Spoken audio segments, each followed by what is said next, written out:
नमस्कार दोस्तों, DR. Verma education में आपका स्वागत है।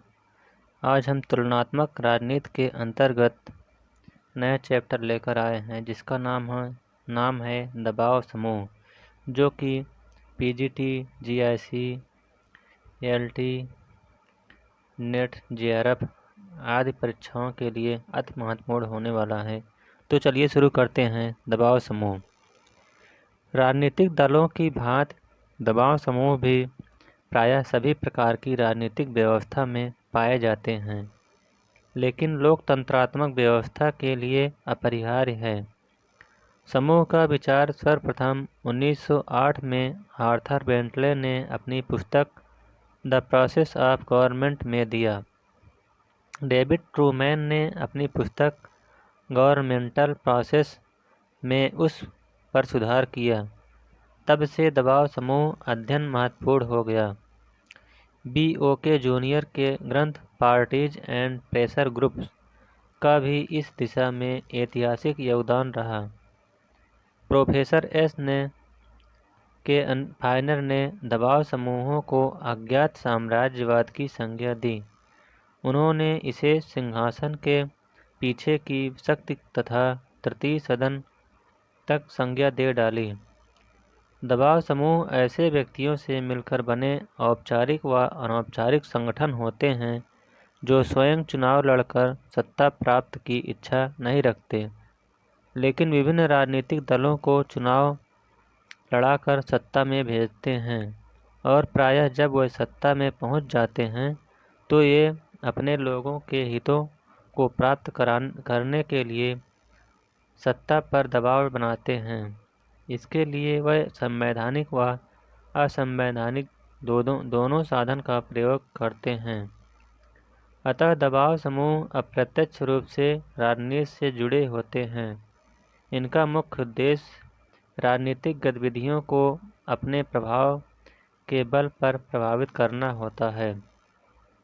दबाव समूहों को लोगों ने भिन्न भिन्न नामों से संबोधित किया। बहुलवादियों ने दबाव समूह के स्थान पर समूह शब्द का प्रयोग किया। आमंड रोमन हिटलर ने दबाव समूह के स्थान पर हित समूह कहना पसंद किया, जबकि जीन ब्लॉन्डेल, रॉबर्ट सी बोन, माइनर बीनर तथा S.C. फाइनर ने दबाव समूह और हित समूह में कोई अंतर नहीं माना। एलन बाल ने दबाव समूह के स्थान पर प्रभावक गुट शब्द का प्रयोग किया, जबकि एलन पीटर ने दबाव समूहों के अध्ययन में संगठित समूह शब्द का प्रयोग किया। राडो ने दबाव समूह को गैर सरकारी समूह कहा। O.B. मैककीन ने दबाव समूह को अदृश्य सरकार, लेनिन और रिचर्ड लैम्बर्ट ने गैर सरकारी शासन कहा, और अमेरिका में इसके लिए लॉबिंग शब्द का प्रयोग किया गया, जिसका कार्य क्षेत्र सीमित है और वह अमेरिकी कांग्रेस में बनने वाले कानूनों को प्रभावित करता है। वैसे दबाव समूह और हित समूह में आज कोई अंतर नहीं माना जाता, लेकिन तब भी सैद्धांतिक रूप से उनमें तब भी अंतर है। प्रत्येक दबाव समूह हित समूह होता है, लेकिन प्रत्येक हित समूह दबाव समूह कभी नहीं होता। दोनों में अंतर कुछ निम्नलिखित हैं। नंबर 1, हित समूह मुख्यतः अनुनय विनय और दबाव समूह सामान्यतः दबाव का साधन अपनाते हैं। नंबर 2, हित समूह शासन क्रिया को सीधे प्रभावित नहीं कर पाते, जबकि दबाव समूह राजनीतिक प्रक्रिया को सीधे प्रभावित करते हैं। नंबर 3, दबाव समूह राजनीतिकृत होते हैं, जबकि हित समूह विराजनीतिकृत होते हैं। ग्राम पंचायत हित समूह का उदाहरण है, जबकि ट्रेड यूनियन दबाव समूह का उदाहरण है। हित समूह सरकार के नहीं बल्कि सामाजिक, आर्थिक, धार्मिक संस्थाओं से अपने हित साधनों के लिए संबलशील होते हैं, जबकि दबाव समूह शासन, घटिया व सरकार से संबंधित होते हैं। दबाव समूह के लक्षण। दबाव समूह के निम्नलिखित लक्षण हैं। नंबर 1,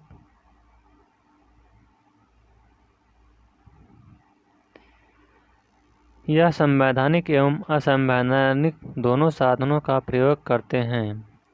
इनके उद्देश्य सीमित होते हैं। इनका उद्देश्य सुनिश्चित व स्वाहित होता है। इनकी प्रकृति सर्वव्यापक होता है। यह अनिश्चित कार्यकाल इसका कार्यकाल अनिश्चित होता है। राजनीति में अप्रत्यक्ष या परोक्ष भूमिका निभाते हैं।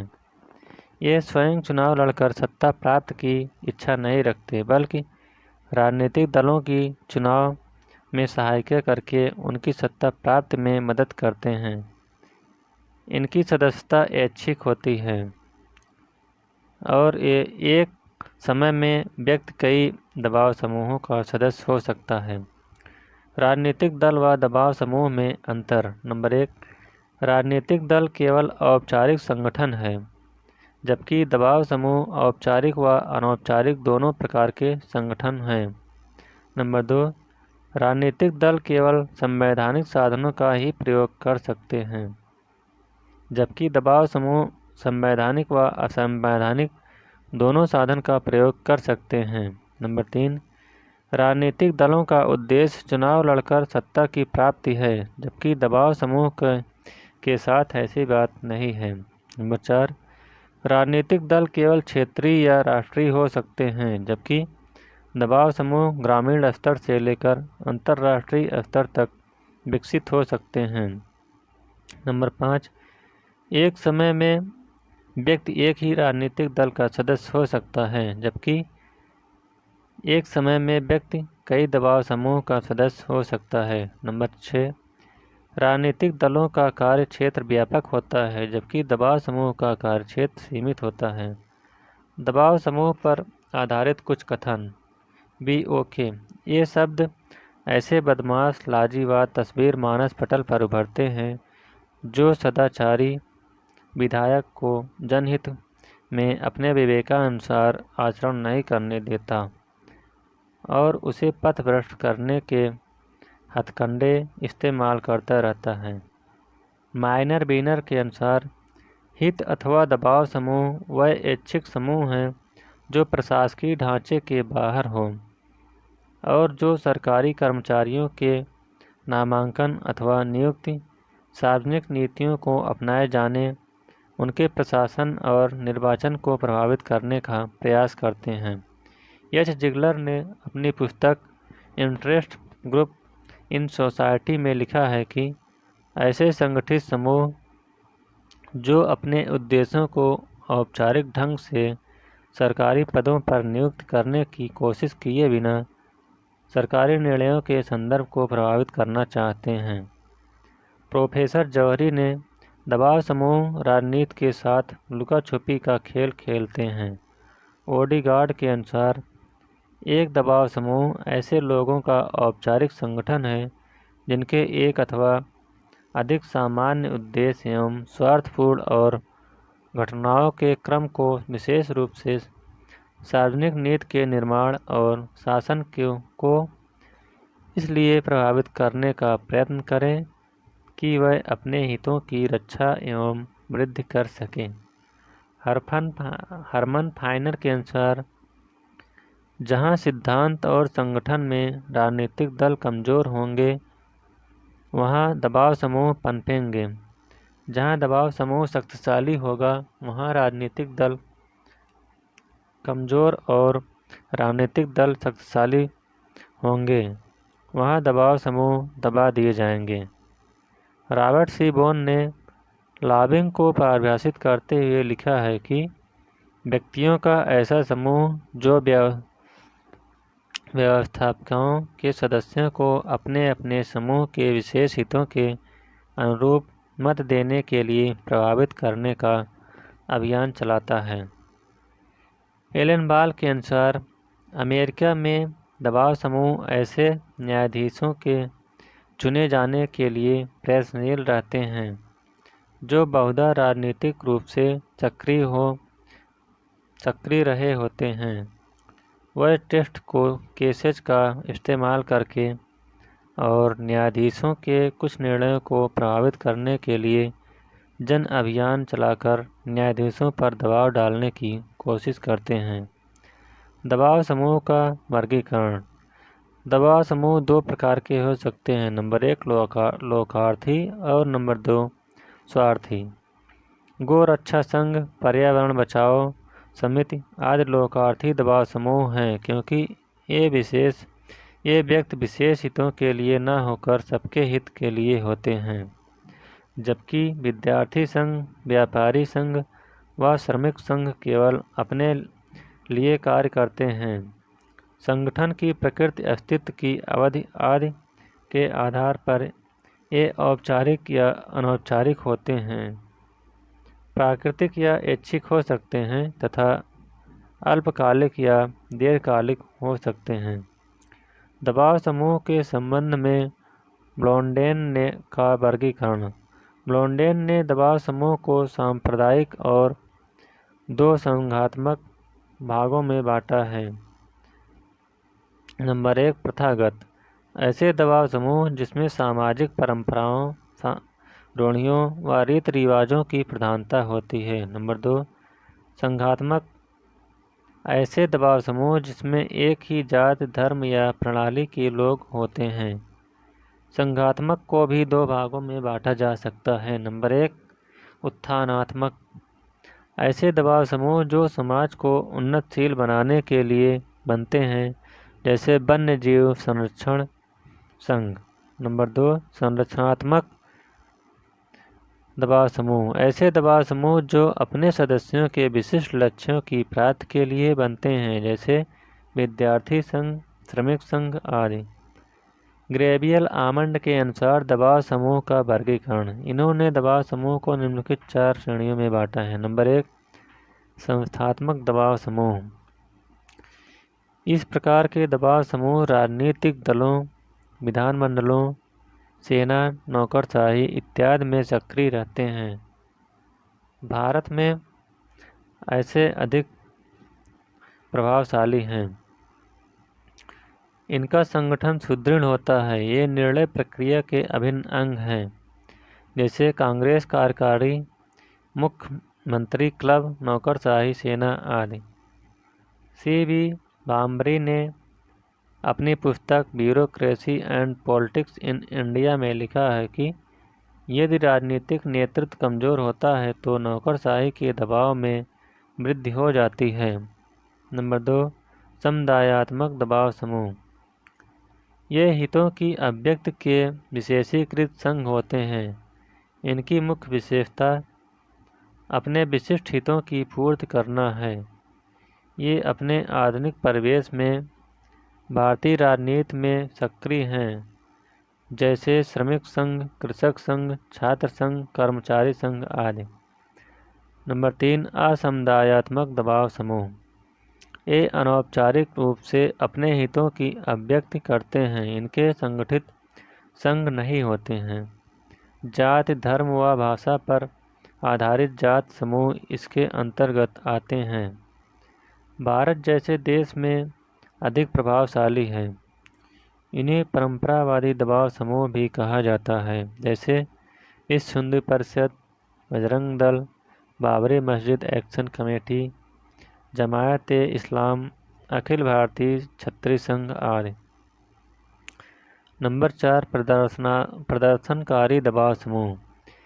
ये ऐसे समूह हैं जो अपनी मांगों को लेकर समयानुसार इकट्ठा हो जाते हैं और हिंसात्मक तथा अन्य प्रदर्शनकारी तरीके अपनाकर अपने हितों को साधने में सफल हो जाते हैं। दबाव समूह की कार्यवाहियाँ या विधि। नंबर 1 अनुनय विनय। नंबर 2 सौदेबाजी। नंबर 3 सीधी कार्यवाही। दबाव समूह के साधन। नंबर 1 प्रचार प्रसार के साधन। नंबर 2 आंकड़े प्रकाशित करना। नंबर 3 गोष्ठियाँ आयोजित करना। नंबर 4 संसद की लॉबियों में सक्रिय रहना। नंबर 5 रिश्वत, बेईमानी तथा अन्य उपाय भी आजमा सकते हैं। नंबर 7, संसद सदस्यों के मनोनयन में रुचि लेते हैं। नंबर 8, प्रदर्शनात्मक तरीका अपना सकते हैं। दबाव समूह की सक्रिय के स्तर।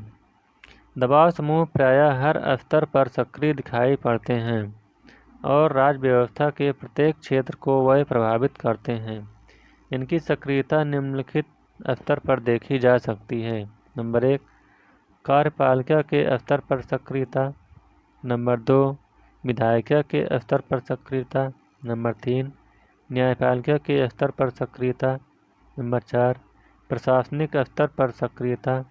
नंबर 5, राजनीतिक दलों के स्तर पर सक्रियता।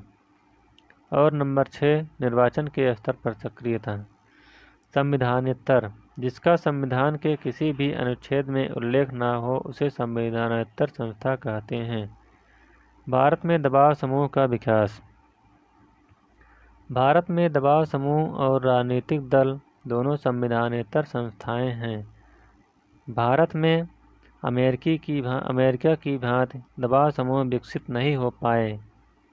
यद्यपि कुछ व्यावसायिक संगठन दबाव समूह के रूप में सक्रिय अवश्य हैं।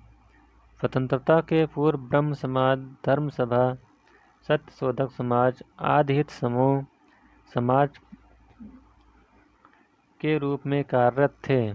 1985 में भारतीय राष्ट्रीय कांग्रेस एक दबाव समूह के रूप में ही अस्तित्व में आया, जिसका उद्देश्य भारतीय जनता के हितों के लिए ब्रिटिश सरकार पर दबाव बनाना था। 1920 में नागपुर अधिवेशन में इसने अपना संविधान तैयार किया और राजनीतिक दल के रूप में कार्य करना प्रारंभ किया। 1906 में मुस्लिम लीग जैसे संगठन दबाव समूह के रूप में बने और इसके प्रभाव को संतुलित करने के लिए हिंदू महासभा की स्थापना हुई।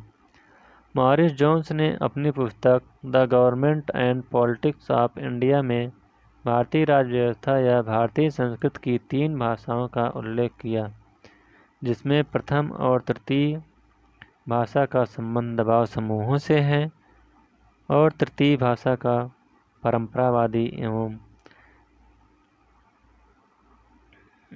संतों की भाषा कहा गया है। भारतीय दबाव समूह की प्रमुख विशेषताएं निम्नलिखित हैं। प्रोफेसर माइनर बीनर की रचना politics of scarcity Bharat में दबाव राजनीति का विश्लेषण करने वाली प्रथम वैज्ञानिक रचना है। स्टैनली कोच नीति का ग्रंथ business and politics in India भारतीय राजनीति में व्यापारियों के दबाव समूह की भूमिका का सूक्ष्म अध्ययन प्रस्तुत करता है। इसकी प्रमुख विशेषता निम्नलिखित है। नंबर 1, भारतीय राजनीति में परंपरावादी दबाव समूह जैसे जाति, धर्म, समुदाय और प्रादेशिक गुट निर्णायक भूमिका अदा करते हैं। जाति समुदाय को आज ही भारत में बेताज को सरताज कहा जाता है। नंबर 2, अधिकांश समुदायात्मक दबाव समूहों पर राजनीतिक दलों का नियंत्रण है। उन्हें दल के पीछे दलीय सत्ता कहा जाता है। नंबर 3, समुदायात्मक और प्रदर्शनकारी दबाव समूह हिंसा, जन आंदोलन, हड़ताल आदि असंवैधानिक साधनों का प्रयोग करते हैं। नंबर 4, भारत में दबाव समूह मुख्यतः प्रशासकों को प्रभावित करने में लगे रहते हैं, न कि नीति निर्माण के। संसदीय व्यवस्था में कठोर दलीय अनुशासन के कारण दबाव समूह कार्यपालिका और दलीय स्तर पर अधिक सक्रिय रहते हैं। अध्यक्षात्मक व्यवस्था में व्यवस्थापक के सदस्यों में कठोर दलीय अनुशासन नहीं होता। कानून निर्माण के क्षेत्र में व्यवस्थापक स्वतंत्र होती है, अतः व्यवस्थापक पर दबाव समूह का अधिक प्रभाव होता है। अमेरिका में विधि निर्माण में कांग्रेस की समितियां बहुत अधिक प्रभावशाली भूमिका निभाती हैं। जब दबाव समूह किसी समूह के सदस्य के सामने अपना दृष्टिकोण रखते हैं तो उन पर ध्यान दिया जाता है। ब्रिटेन में भी दबाव समूह क्रियाशील है और उन्हें संविधान के एक भाग के रूप में स्वीकार किया गया है। अनेक दबाव समूह को सरकारी विभागों को परामर्श तक देते हैं। ब्राइस ने अमेरिका के राजनीतिक दल को 2 खाली बोतल की संज्ञा दिया। तो इस प्रकार से दबाव समूह का यह चैप्टर समाप्त होता हुआ। अगर यह वीडियो आपको अच्छा लगे तो वीडियो को लाइक, शेयर और चैनल को सब्सक्राइब करिएगा। Thank you.